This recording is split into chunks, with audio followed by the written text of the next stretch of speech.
The NFL regular season is wrapping up, but there's still time to get in on the action with FanDuel, America's #1 sportsbook. Right now, new customers get $150 in bonus bets guaranteed when you place a $5 bet. That's $150 in bonus bets, win or lose. The app is so easy to use, and there are so many different ways to bet, like live same-game parlays. Find bets in the new Explore tab. Make a parlay in the Parlay Hub, the best way to find popular parlays, and more. So visit FanDuel.com/247 and make your first bet a layup. FanDuel, official partner of the NFL. Must be 21 plus and present in Arizona, Colorado, Connecticut, Iowa, Illinois, Indiana, Kansas, Kentucky, Louisiana, permitted parishes only, Massachusetts, Maryland, Michigan, New Jersey, New York, Ohio, Pennsylvania, Tennessee, Virginia, West Virginia, or Wyoming. FanDuel is offering online sports wagering in Kansas under an agreement with Kansas Star Casino, LLC. First online real money wager only. $10 first deposit required. Bonus issued as non-withdrawable bonus bets that expire 7 days after receipt. Restrictions apply. See terms at sportsbook.fanduel.com. Gambling problem? Call 1-800-GAMBLER or visit fanduel.com/RG in Colorado, Iowa, Michigan, New Jersey, Ohio, Pennsylvania, Illinois, Kentucky, Tennessee, and Virginia. Call 1-800-NEXT-STEP or text NEXT-STEP to 53342 in Arizona, 1-888-789-7777, or visit ccpg.org/chat in Connecticut, 1-800-9-WITH-IT in Indiana, 1-800-522-4700, or visit ksgamblinghelp.com in Kansas, 1-877-770-STOP in Louisiana. Visit mdgamblinghelp.org in Maryland. Visit 1-800-GAMBLER.net in West Virginia, or call 1-800-522-4700 in Wyoming. Hope is here. Visit gamblinghelplinema.org or call 800-327-5050 for 24/7 support in Massachusetts, or call 1-877-8-HOPE-NY or text HOPE-NY in New York, or visit oasas.ny.gov/gambling. Standard text messaging rates apply. Sports betting is void in Georgia, Hawaii, Utah, and other states where prohibited. I'm Tim Fitzgerald of GoPowerCat.com. And I'm Scott Chasen. This is a replay of WIBW show, The Drive. Here's this week's episode on the 24/7 Sports Podcast Network.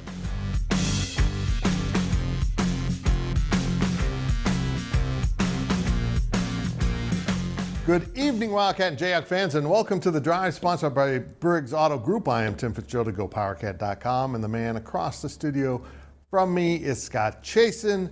Mr. Chasen, this show finishes our 16th season of The Drive, not yours. Mm-hmm. You would have been in grade school when we started this Probably endeavor. So, yeah. But 16 seasons. As my pal Tom Keegan, a longtime co-host, said, we are the Gunsmoke of sports TV.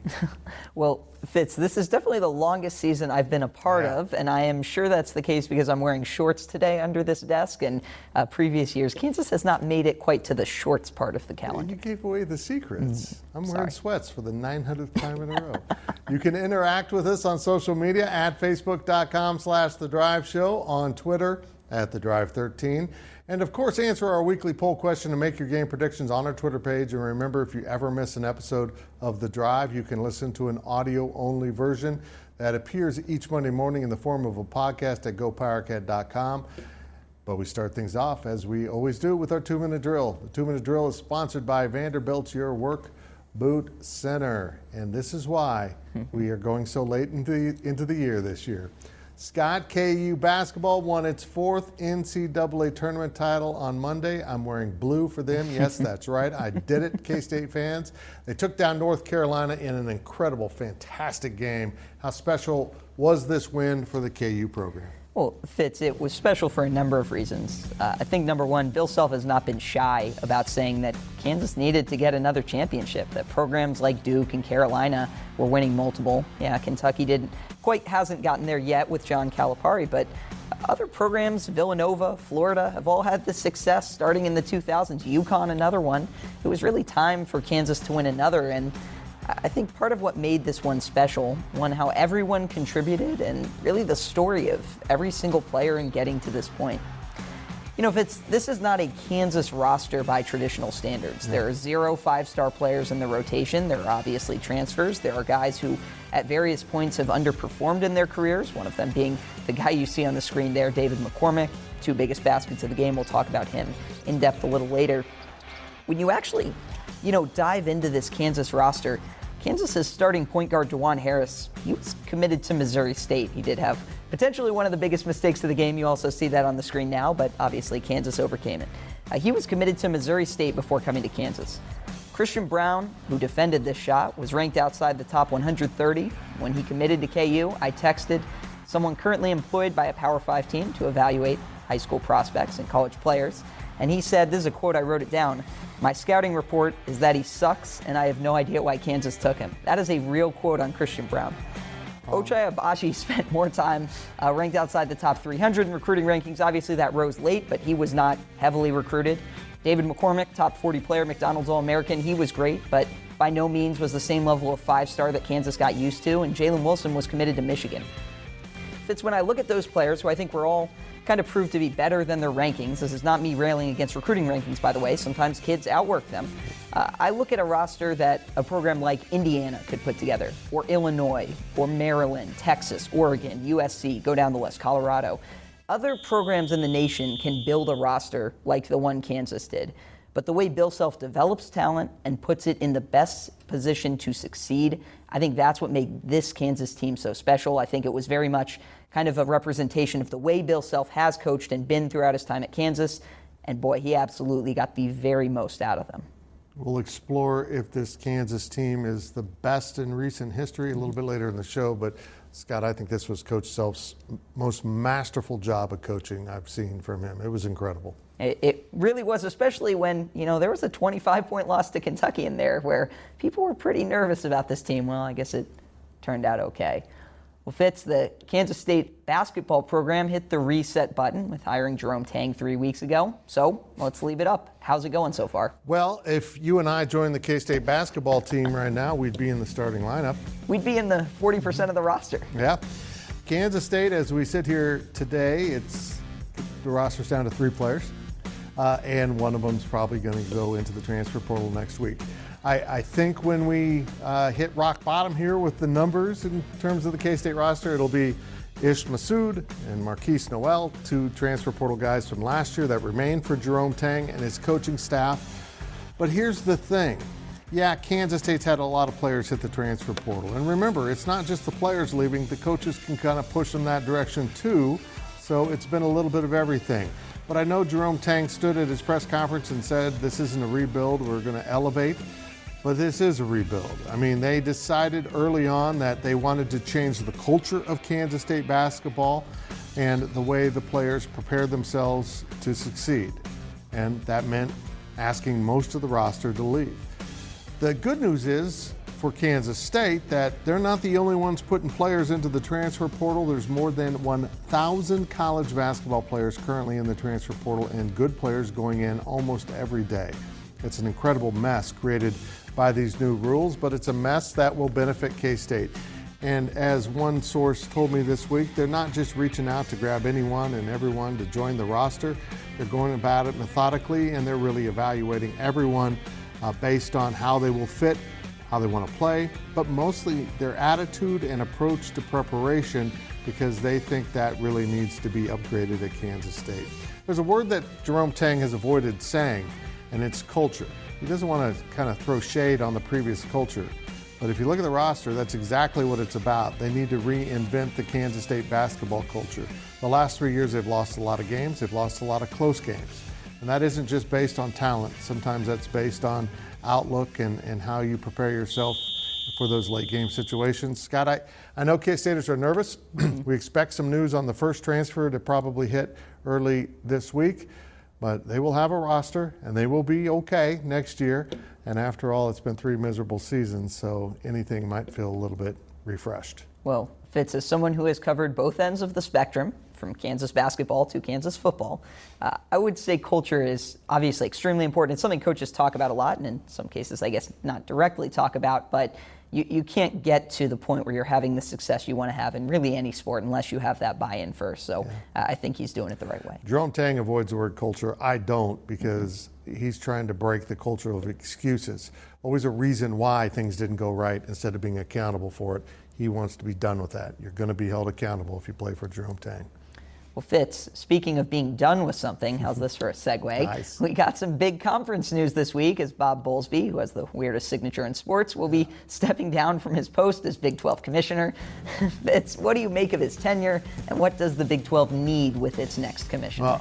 Well, Bob Bowlesby really got caught off guard less than a year ago with the Oklahoma-Texas news. He just stood at the podium at Big 12 Media Days and said, all is fine, and it wasn't fine, and he had no clue. At that point, I thought he should have been excused, but he did a really nice job of recovering, of helping the conference regain its footing, keeping it together, getting some new members in, and I thought he did a really good job when he took a cheap shot, because I thought that was a real betrayal on how Oklahoma and Texas went about their business, even though it probably wasn't supposed to get out yet. Texas A&M leaked it because that's what A&M does. But Bowlesby should have known something was going on. He was clueless. But I appreciate the fact that he's getting out now, Scott, because college athletics is changing so much. The transfer portal, as I just mentioned, the NIL, and mostly these TV contracts that are coming up that will probably feature some element of streaming, as now we're seeing Major League Baseball and the NFL go to Amazon and the Peacock and Apple Plus to do some streaming. That's going to be a big part of the next contract that comes up in 2025. And the landscape has changed so much that a guy in his 70s probably isn't suited right now for that. Maybe they are. Maybe a guy like Oliver Luck, who's also a little bit older, a former West Virginia AD who was the commissioner of the failed XFL, maybe he's a guy that can think outside of the box. But part of me wants them to go really young and find someone creative. When I say really young, like, in their 40s or 50s, for a commissioner, that's pretty young. Get someone that can really be forward-thinking, because the world of college athletics is about to change. And if this new commissioner, Scott, doesn't go get a really advantageous or creative media rights contract starting in 2025, every Big 12 institution, K-State and KU included, will be really hamstrung for years to come. This is a big, big hire for the athletic directors and presidents, and I hope they get it right. Yeah, well, Fitz, and you touched on it at the end, media rights. I mean, that was a big part of what Bob Bowlesby kind of had to navigate, especially with Texas, the Longhorn Network, kind of catering to two powers in conference. The new commissioner takes over, or will take over, in kind of this new era, new regime for a number of different reasons, and it'll be really interesting, but certainly has not been an easy time to be the commissioner between COVID, between all this media rights stuff, now realignment. There's a lot going on, so the Big 12 does need to get this right. Will be fascinating. Now, a quick look at your poll question results. The poll questions are brought to you by Midland Exteriors. Love the home you live in. Call today for a free estimate. Well, last week's question was, would a win on Monday in the national championship game make Bill Self college basketball's best coach? Look at the results. 57% say yes, 23% say he is regardless. So some quick math on this, Fitz. I think that means 80% of people who responded to this poll now believe he is the best coach. 20% say no. You're pretty good at math when you're not wearing pants. Here's this week's question, even though we don't have a show next week. How would you rank the 2022 KU team against the 2008 national title team and the 2020 team, which was robbed of an opportunity to play for the national title because of the pandemic? Your answers are A, best of the three, B, second best behind 08, C, second best behind 20, D, third best. Vote on our Twitter page at @TheDrive13. Fitz, I will keep that poll open for 6 months until we are returned. Well, it's not like they're going to have another team. Yeah, that's a great point. Exactly. So lots of time to think on it. We won't rush. We'll put the poll up in a couple months and you can vote it then. Well, we'll do it for this half of the 2-minute drill. We'll be right back with more on KU and K-State on The Drive.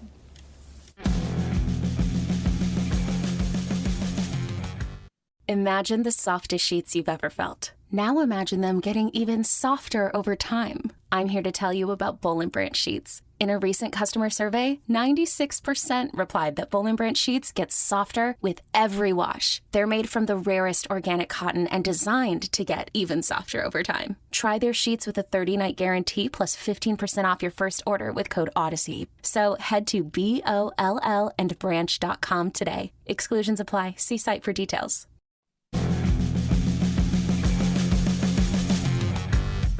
Welcome back to The Drive as we continue our weekly 2-minute drill. The 2-minute drill is sponsored by Vanderbilt's Your Work Boot Center. Well, in a surprise decision, Ochai Agbaji was named the most outstanding player of the Final Four instead of David McCormick. Did the voters get that right? I don't think they did. No, Fitz, they didn't, and it's for a couple of reasons. One, I voted in these things before, and what happens is it's like an online portal. You start having to vote a little bit earlier than you really should, and I think part of the reason why is this award, you would think most of the time it's probably decided for the entire Final Four by the last couple minutes. Maybe it doesn't really matter quite as much as some other things like National Player of the Year, All-American. Except at Kansas, it kind of does, because that's one of the criteria for getting your jersey hung in the rafters. If you're a player like David McCormick, who completely changed the Elite Eight game, who was Kansas's best player in the Final Four game, now Ochai Agbaji was absolutely terrific too. He went, I believe, 6 of 7 from 3. You're going to see a few of those made buckets, but David McCormick was absolutely dominant, and then not only did he have a double-double in the national championship game while bringing back Raising the Roof altogether, he hit the two, last couple buckets to really put Kansas over the top. It's funny. Maybe the narrative, the fan narrative at least, on David McCormick has done a complete 180, even from the people who always liked him, who said, you know what, it's not his fault he's not Udoka Azubuike or he's not Joel Embiid. It's obviously a high standard of big man to live up to, but that he is his own player and he's flawed in his own ways, and yet dealing with a foot injury the entire season, dealing with a knee injury that came up during the season, he saved his absolute best for last and just put in some massive performances. David McCormick has never been a guy who's afraid of the work. In fact, as the story goes, and you can look up pictures of this, it's absolutely remarkable. The guy lost like 50 plus pounds. This is amazing. Just, in his last year of high school heading to KU. He didn't look like the same human being. He was, I'm not a doctor, I'll say overweight. I think that's the fair way to put it when he was a high school. I'm an expert, he was. Fair enough, thank you, Fitz. And then he became this really, kind of trim, strong, athletic guy who really worked to put his body in that position, who worked at rehab, spending hours just to be available for games. Fitz, I don't know if he's getting his name up in the rafters. I kind of think he should. But either way, he gets the respect of KU fans. And hey, Bill Self gave him the net that I feel like the coach would normally keep from the Final Four. Self gave it to David McCormick. I think that's a pretty big deal, too. That's really cool. I've got a problem anytime, and K-State used to have this for their Ring of Honor at football. You had to be a first-team All-American. They finally got rid of that because you're letting outsiders compare and contrast your players. It might have just been a loaded year, or they made a bad vote or something. Keep it in-house. I mean, you should have your own standards. And a guy like Kevin Lockett, who belongs in every honor at K-State, even though he was a third-team All-American. Yeah, and Fitz, to that point, I think Bill Self would like to break away for some of that criteria, perhaps for another show. Well, Fitz, spring football is nearing its end at K-State. What has Coach Chris Kleiman's program accomplished during the spring? Well, not everything they'd like to, because they're so short on players, and it's not because their roster's thin. They just had so many postseason surgeries after a really rugged football season, and maybe going into January with the season impacted that.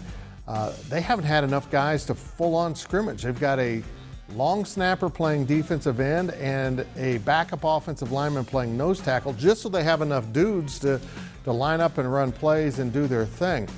I expect they won't even really have a spring showcase when it's all said and done, because they just can't put it all out there. They've done a lot of, kind of walk-through things for the players, but when most of your defensive ends, including both of your starters, other key players are over there with shoulder and knee injuries that they're rehabbing, your concern is getting them ready for the season, not really having them out there very much in the spring game. And also keep in mind that quarterback transfer Adrian Martinez, he has not been available other than, those mental reps, and fans got excited when he was throwing some option pitches, because that's all he can do, because he's recovering from shoulder surgery. That's not easy to say, Scott. It's been a real mess for K-State overall in terms of what they can accomplish in the spring. But coming off the season, they didn't have much gap there between the end of the season, playing in the last bowl game outside of the national championship game, and then going right into off-season conditioning and into the spring. A lot of bodies are still beaten up and battered. The guys will get a little break here as the end of spring football is coming up at the end of the week, and we will see how Chris Kleiman breaks it all down at GoPowerCat.com with his Tuesday press conference, or Wednesday press conference, I guess it is this week. It's going to be very interesting. But I think this K-State team has a lot of promise if they can stay healthy. Depth is the issue once again at Kansas State. But if they can get all these guys rehab, Scott, ready to go for the season, these Cats could be a pretty good football team. Yeah, and Fitz, this happens. I think you're seeing a lot of programs actually go away from the spring game. Kansas did not do a spring game this year. They mostly did a practice. I think Lance Leipold wanted more time for that. But absolutely. Injuries, surgeries, I think this is a pretty common thing. So good on K-State getting it taken care of now. And now we step out of bounds. And Out of Bounds is brought to you by Copeland Insurance Agency, part of your community for more than 60 years. Well, Fitz, let's quickly focus on the outlook for next year. We'll make it simple. What's one thing K-State football and basketball fans have to be excited about moving forward? And I'll give the same for KU. Well, I think there's just as much optimism at K-State amongst the fan base in a long, long time. They're coming off a very successful football season with, a lot of key players returning, and basketball with Jerome Tang.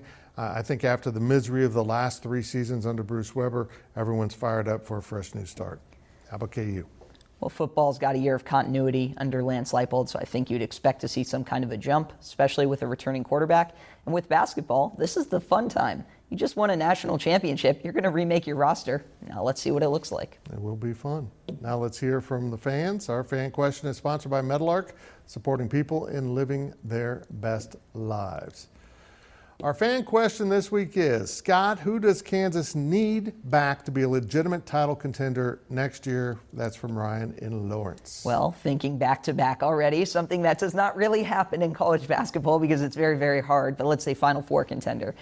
Look, Christian Brown and Jalen Wilson, they're the 2 guys making the big decisions here. I think Ochai is 100% gone. I think David McCormick is gone.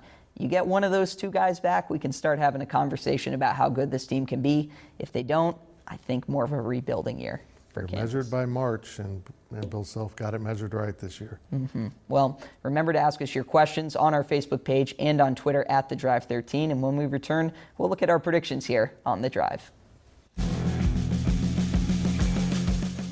Diets and workouts, you've done the work, so why can't you get to your goal weight? That's because up to 70% of your weight is predetermined by your genetics. So while you've been told that it's all about your willpower, you're actually fighting your biology. Don't do it alone. Found's Doctor Design program uses medication as part of a treatment plan that targets your body's unique biological needs, so that your body works with you and not against you. Take the quiz at joinfound.com to see if Found's weight loss program is right for you.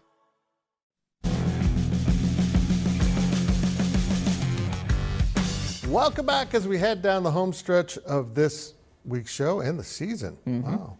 Now it's time to take a look at our predictions. The fans pulled out the season victory. Great job, viewers.